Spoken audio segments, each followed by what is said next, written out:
Réponse aux musulmans sur un verset de la Bible.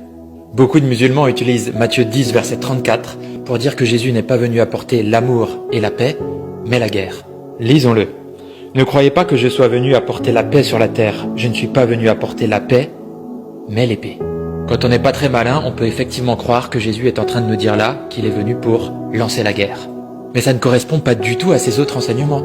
Comme peu avant, il a dit, dans Matthieu 5, verset 43, « Vous avez appris qu'il a été dit, tu aimeras ton prochain et tu détesteras ton ennemi, mais moi je vous dis, aimez vos ennemis, bénissez ceux qui vous maudissent, faites du bien à ceux qui vous détestent, et priez pour ceux qui vous maltraitent et qui vous persécutent. » On voit ici très clairement que Jésus nous appelle à l'amour, pas à la guerre.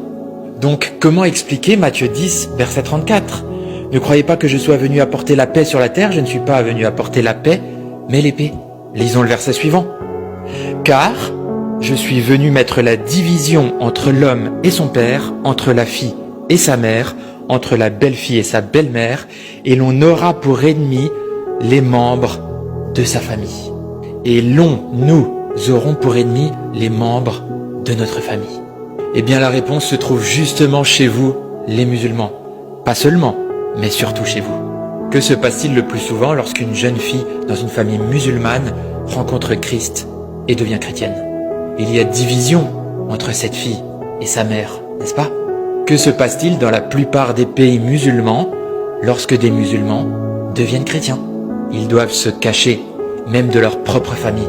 Il y a même des associations de protection pour les milliers de musulmans qui deviennent chrétiens dans ces pays, parce qu'ils savent qu'ils risquent jusqu'à la mort. Ils risquent l'épée. C'est de cela que Jésus parle lorsqu'il dit qu'il n'est pas venu apporter la paix, mais l'épée, qu'il est venu apporter la division jusque dans les familles. Jésus enseigne dans la suite du chapitre que nous devons l'aimer plus que toute autre chose. Cela entraîne des divisions dans des familles d'athées qui ne peuvent pas comprendre cela. Jésus nous appelle à aimer tout le monde. Ce verset ne nous dit pas que Jésus nous appelle à faire la guerre, mais que de l'aimer apportera la guerre contre nous et des divisions dans nos familles. Soyez bénis.